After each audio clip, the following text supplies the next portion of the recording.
Hello students, मैं अंजलि पयाल स्वागत करती हूँ आपका आईसीटी वर्चुअल क्लासरूम देहरादून से। कैसे हैं आप सब लोग? उम्मीद करती हूँ आप सब लोग अच्छे होंगे और अपनी लाइफ में बहुत बेहतर कुछ कर रहे होंगे। आज हम बात कर रहे हैं क्लास 12th की केमिस्ट्री की, और जैसा कि आप लोग जानते हैं चैप्टर चल रहा है haloalkanes and haloarenes, जिसमें कि हम लोग पॉलीहेलोजन कंपाउंड्स पर आपका बात कर रहे हैं। तो यहाँ पर पॉलीहेलोजन में जैसे कि आप बहुत सारे कंपाउंड्स, तो कुछ कंपाउंड्स आप पढ़ चुके हैं और कुछ एक दो कंपाउंड आपके रहते हैं जो आज के सेशन में आपके कंप्लीट हो जाएंगे। तो लास्ट सेशन में हमने बात की थी आपका यूजेस ऑफ CHCl3, आप लोगों ने देखा था, ठीक है ना, इफेक्ट देखे थे इसके। और देन आपने आइडोफॉर्म के लिए पर बात की थी, जो आपका क्या है, ट्राई आइडोमीथेन भी जिसको हम लोग कह रहे हैं, इसकी प्रॉपर्टीज पर बात की थी। यूज पर बात किया था, टेट्रा क्लोरोमीथेन पर हमने यहाँ पर बात की थी, जिसको कार्बन टेट्राक्लोराइड भी कहा जाता है। इसकी भी फिजिकल प्रॉपर्टीज देखी थी, यूजेस हम लोगों ने देखे थे और इफेक्ट्स देखे थे, ठीक है ना। चलिए, आज के सेशन में हम लोग एक और कंपाउंड पर यहाँ पर बात करेंगे। कौन से कंपाउंड लेकर चल रहे हैं? पॉलीहेलोजन हम लेकर चल, फ्रेयॉन।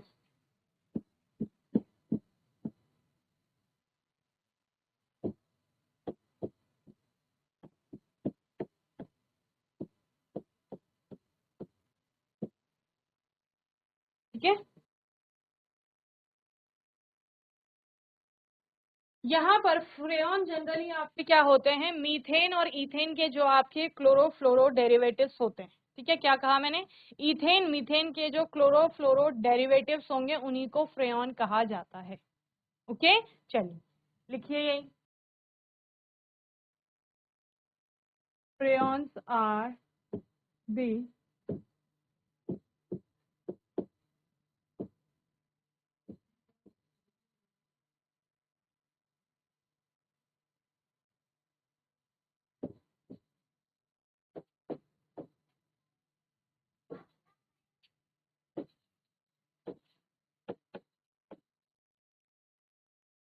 फ्रेयॉन्स are the chlorofluoro compounds of ethane and methane. ठीक है, अब प्रॉपर्टीज क्या है इसकी, कुछ गुणों पर हम बात कर लेते हैं।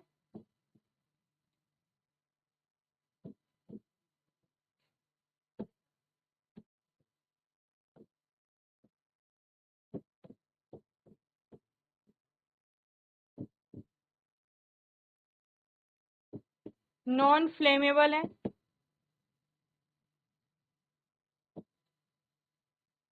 नॉन टॉक्सिक है,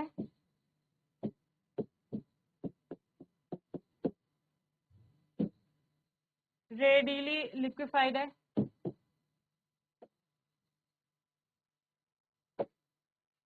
ठीक है, और नॉन कोरोसिव नेचर है इसका।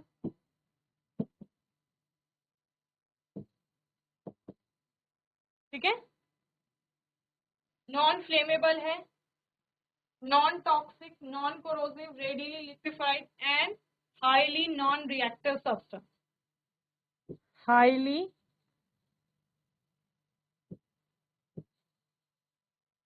Non reactive substance. ठीक है,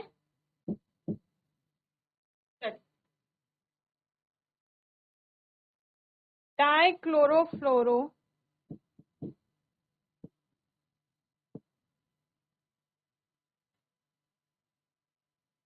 मीथेन जो है आपका, वो एक जाना पहचाना नाम है इस फ्रियॉन ग्रुप का, जिसको फ्रियॉन 12 भी आपका कहा जाता है। डाइक्लोरोफ्लोरोमीथेन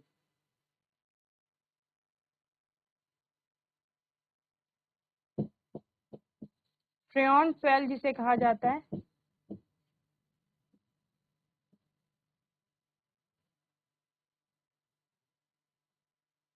is the most significant, is the most significant constituent of this family.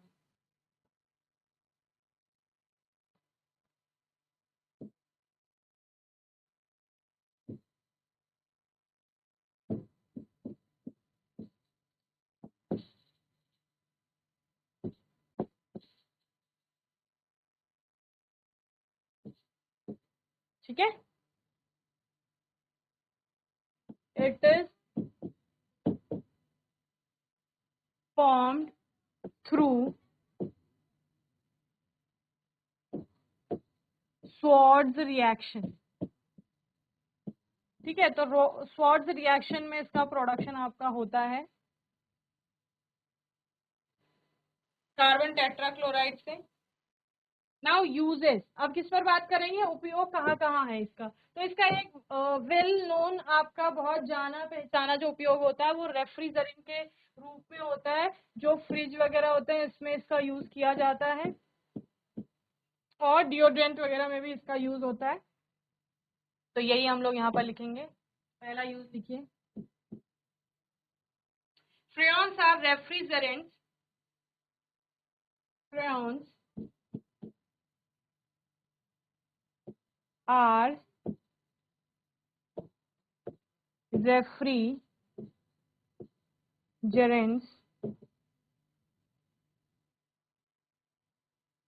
that are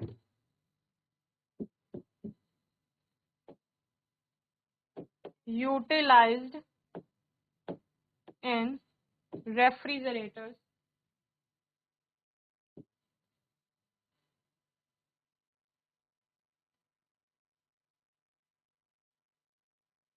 that are used in or utilized in refrigerators and air conditioners and air conditioners। ठीक है, AC और फ्रिज में आपका।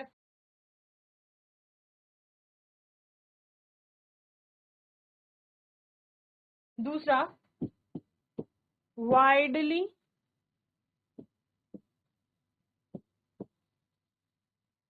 utilized as propellant, widely utilized as propellant in deodorants, shaving cream, deodorants, shaving cream,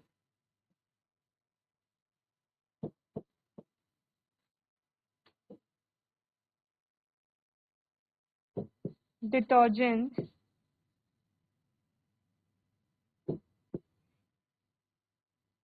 hair sprays,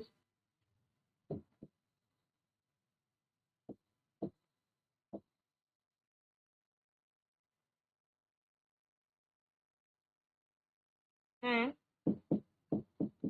insecticide in aerosols and foam। ये इसके क्या हो गए यूजेस, ओके, उपयोग। तो ये जो आपका इतने सारे यूजेस हैं, इसका उपयोग बहुत सारा है। इसके बाद हम ज्यादातर एडवर्स इफेक्ट की बात कर रहे थे कि क्या क्या प्रभाव इसका हमारे एनवायरनमेंट में पड़ता है, नेगेटिव या पॉजिटिव। ठीक है, मोस्टली हमने देखा कि कुछ ना कुछ नेगेटिव इफेक्ट इनके देखने को मिल रहे हैं।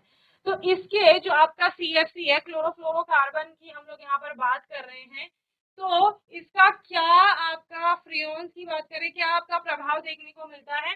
तो आपने सुना होगा कि रेफ्रिजरेटर हो गया या एसी हो गया, ये क्या करते हैं, ये हमारे ओजोन को क्षरण होने का क्या एक रीजन है बहुत बड़ा, समझ रहे हैं। यानी कि ओजोन परत जो है वो डिप्लीट हो रही है धीरे धीरे, अगर अपक्षयित हो रही है धीरे धीरे, तो कहीं ना कहीं फ्रियोन्स भी आपका एक रीजन वहां पर बनते हैं। तो ये एटमॉस्फेयर में जाती है, जो आपका बाहर निकलेगी गैस, और उसके बाद वहां से स्ट्रेटोस्फेयर में जाएगी, जहां फिर ये क्या करेगी, ओजोन को धीरे धीरे अपक्षयित करेगी, और जिसके कारण की बहुत सारी कंट्रीज ने इसको बैन कर दिया है एज अ प्रोपिलेंट और रेफ्रिजरेंट। ठीक है ना, एक प्रोपिलेंट और रेफ्रिजरेंट के रूप में इसको क्या कर दिया गया है, बैन कर दिया गया है। तो आप ये भी लिख सकते हैं, अगर इफेक्ट लिख रहे हैं तो इफेक्ट में आपका आ जाएगा,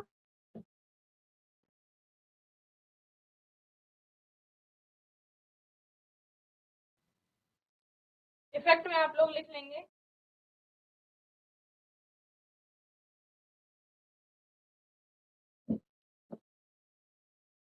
ओजोन लेयर डिप्लीशन। ठीक है, और फिर इसको समझा देंगे आप लोग। चलिए नोट करिए।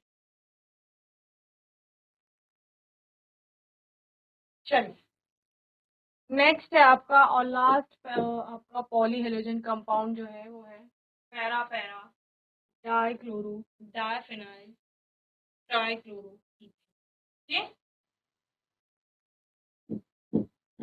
पैरा पैरा, ठीक है,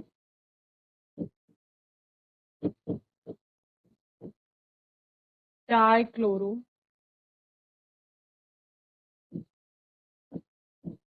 डाइफेनाइल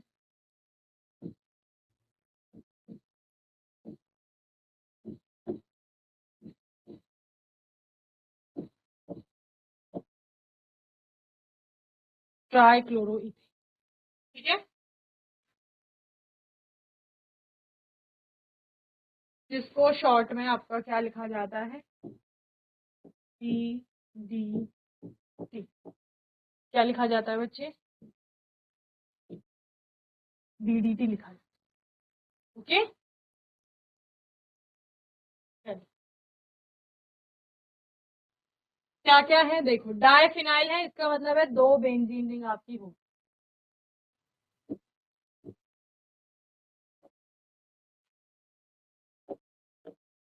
एक मैं ये बना रही हूँ,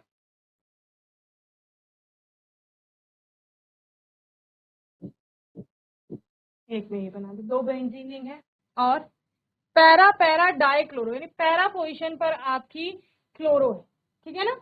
और दूसरा क्या है, ट्राई क्लोरो इथेन भी है इसमें आपका। तो ट्राई क्लोरो इथेन, इथेन का मतलब क्या है, दो कार्बन होंगे। तो एक कार्बन आपका यहाँ पर है सपोज, और दूसरा यहाँ पर है, तो इस पर आपके क्या होंगे, 1 2 3 Cl ग्रुप है। ओके, अब ये ग्रुप है, अब इससे जो पैरा पोजिशन होगी उस पे Cl है। क्लियर है, देखो बोलो भाई, यही कंपाउंड होगा, यहाँ पे हाइड्रोजन आ जाएगा बस। Para para dichloro diphenyl trichloro ethane. तो ये इथेन है आपका, सी सी दो कार्बन है तो इथ, दोनों सिंगली बॉन्ड है तो इथेन, इनसे क्या जुड़े हुए हैं, तीन आपके ट्राइक्लोरो जुड़े हुए हैं, फिर इनसे दो फिनाइल रहेंगे डाइफिनाइल, और उन दोनों फिनाइल पर आपका कहाँ है, पैरा पैरा पोजिशन पर आपका क्या है, दो क्लोरो जुड़े हैं तो dichloro. Okay, so para para dichloro diphenyl trichloro ethane इसका नाम। ओके, चलिए ये भी आपका क्या है, एक पॉलीहेलोजन कंपाउंड है। सबसे पहले प्रॉपर्टीज पर बात कर लेते हैं कि प्रॉपर्टीज आपका क्या है, इसकी गुण क्या क्या है इसमें। तो इनसॉल्युबल है ये वाटर के साथ, पहली प्रॉपर्टी मैं आपको बता देती हूँ। प्रॉपर्टीज में फर्स्ट है आपका DDT इज इनसॉल्युबल, ठीक है, इन वाटर, और पोलार सॉल्वेंट में, किसी किसी पोलार सॉल्वेंट में ये सॉल्युबल भी होता है। जल भी आपका पोलार है लेकिन DDT इसमें क्या है, इनसॉल्युबल है। Okay, although it is somewhat although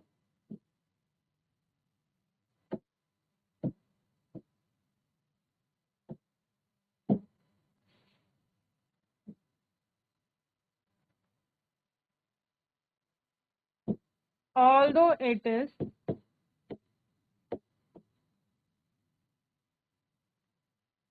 somewhat soluble in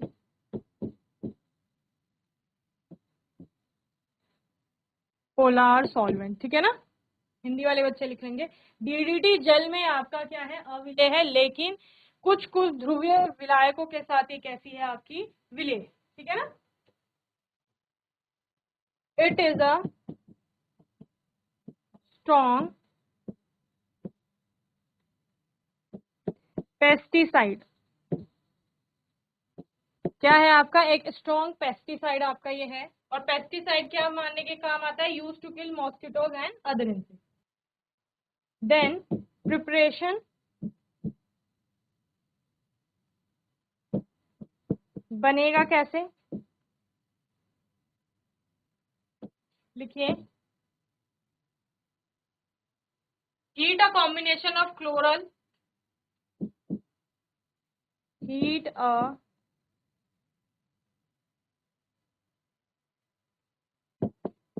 combination of chloral 1 mole with chlorobenzene or and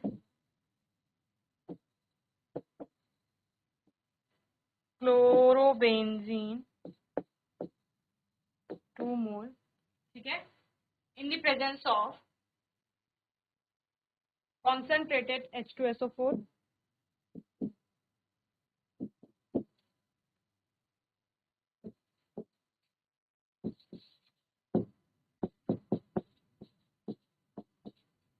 to make DDT, ठीक है।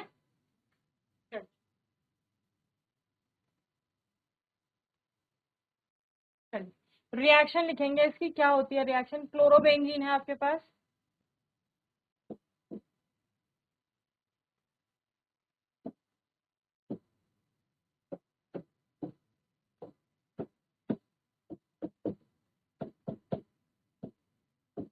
इसकी रिएक्शन किसके साथ, ये क्लोरोबेंजीन के 2 मोल लिए आपने और 1 मोल क्लोरल लेंगे, उसके साथ इसकी रिएक्शन होगी। CCl3 और एल्डिहाइड यहाँ पर होता है C double bond O H C Cl3, ये है आपका, ठीक है।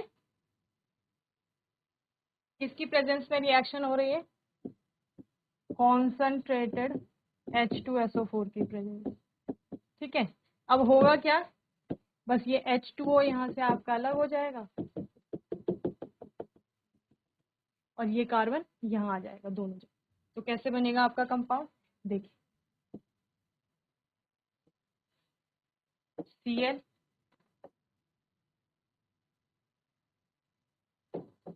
Cl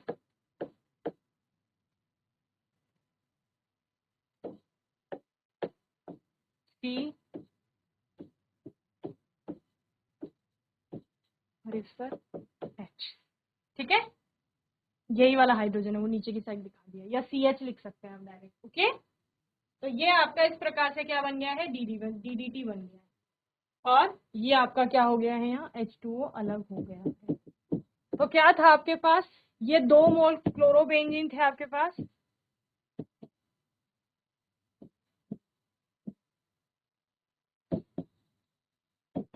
क्लोरल, और उससे क्या बना, DDT बना।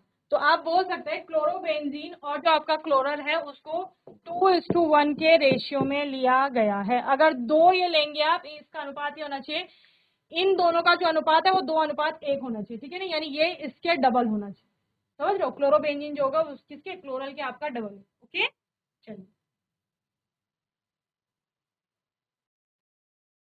बाकी ये सबसे पहले आपका it is initially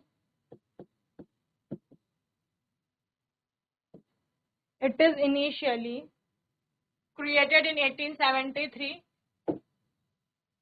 created or produced in 1873 74 में, ठीक है ना। और यूज जो इसको किया वो 1939 में स्विट्जरलैंड में किया गया था। पर Paul Muller of Geigy pharma in Switzerland finds its usefulness found its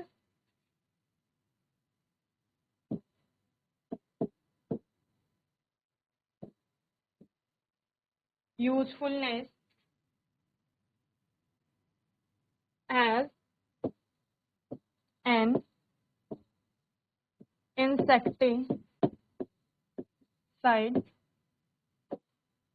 इन 1939। ठीक है,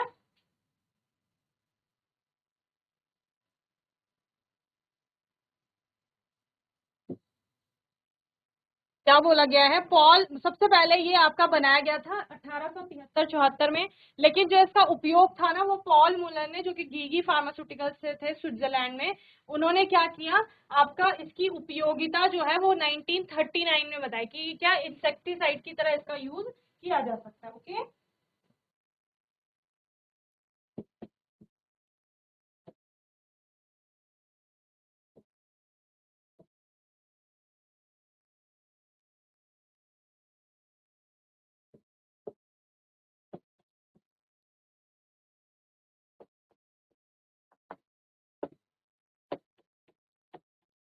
और इसके लिए उन्हें 1948 में क्या दिया गया था, आपका नोबेल प्राइज भी दिया गया। ठीक है, चलिए, बाकी आप डीडीटी के कुछ और इफेक्ट जो है वो आपकी बुक में है, उनको अच्छे से पढ़ लेंगे। ये चैप्टर यहाँ पर एंड होता है। कोई भी आपका क्वेश्चन होगा, डाउट होगा, तो आने वाले सेशन में आप लोग पूछ लेंगे। अपने आने वाले सेशन में हम इस चैप्टर के कुछ इंपॉर्टेंट क्वेश्चंस के साथ आएंगे, और तब तक के लिए आईसीटी वर्चुअल क्लासरूम से जुड़ने के लिए धन्यवाद।